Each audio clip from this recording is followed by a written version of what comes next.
Minsan ba naitanong nyo, paano ba ginawa ang cake na ganito? Binuhusan to ng pagmamahal, oras at kakayanan. Dahil sa pagtitimpla pa lang niyan, ang unang sangkap na niyan ay ang iyong kasipagan. Hindi mo mabubuo ang isang bagay kung hindi mo sinamahan ng iyong pagmamahal. At sa pagmamahal ngang iyan, naririyan ang iyong oras at kakayanan. Ang oras mo nga ang unang sangkap para ma-achieve mo ang tunay na sarap. Kahit ba sa buhay mo, ang oras mo ang pinakamahalaga sa mga mahal mo.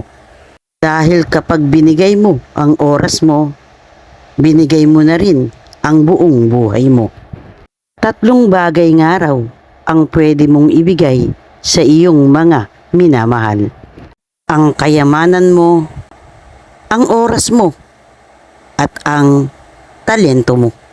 At sa 3 ang iyan, ang kayamanan, ang oras at kakayanan, ano nga sa 3 iyan ang pinaka mahalagang bagay? Sa buhay nga nating ito, lahat naman tayo may bigay na regalo. Kapag silang pangalang sa'yo, binigyan ka na ng natatanging talento. Kailangan mo nga lang na matuklasan kung ano ba ang regalong sa'yo'y nakalaan.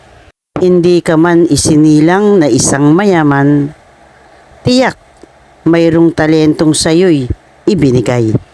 Kailangan mo nga lang na pagyamanin at ito'y iyong paunlarin. May mga tao namang isinilang na talaga ng mayaman. Mula nga sa pagkabata, ang kayamanan niya'y kakambal na ng kanyang buhay. At ang kayamanan na yan ay maaari naman niyang magamit sa pagtulong sa mga nangangailangan. Para masabing ang kayamanan niya'y nagamit niya sa kabutihan. At ang panghuli, mayroong mga taong isinilang na salat sa buhay. Tangang matatawag na tanging yaman at di rin natuklasan kung ano bang kakayanan.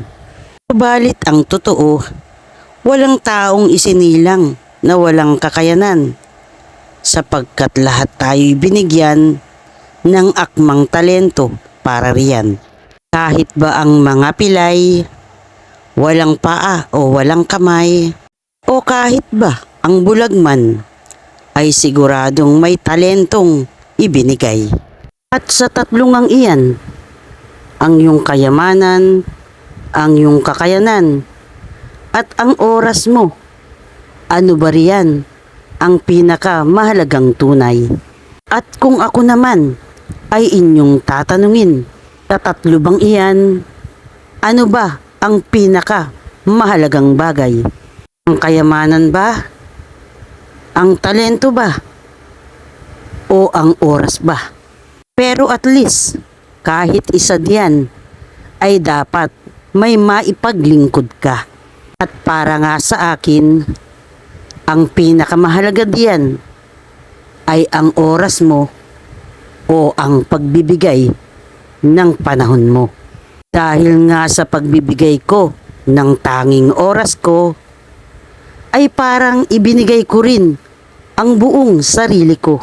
Dahil nga kung mahal mo ang isang tao at kung mahal mo ang ginagawa mo, paglalaanan mo nga ito ng oras mo. Kaya nga sa 3 iyan, pinakamahalaga diyan ang oras mo na iyong ibinibigay. Dahil nga ang oras mo ay katumbas na rin ng buhay mo.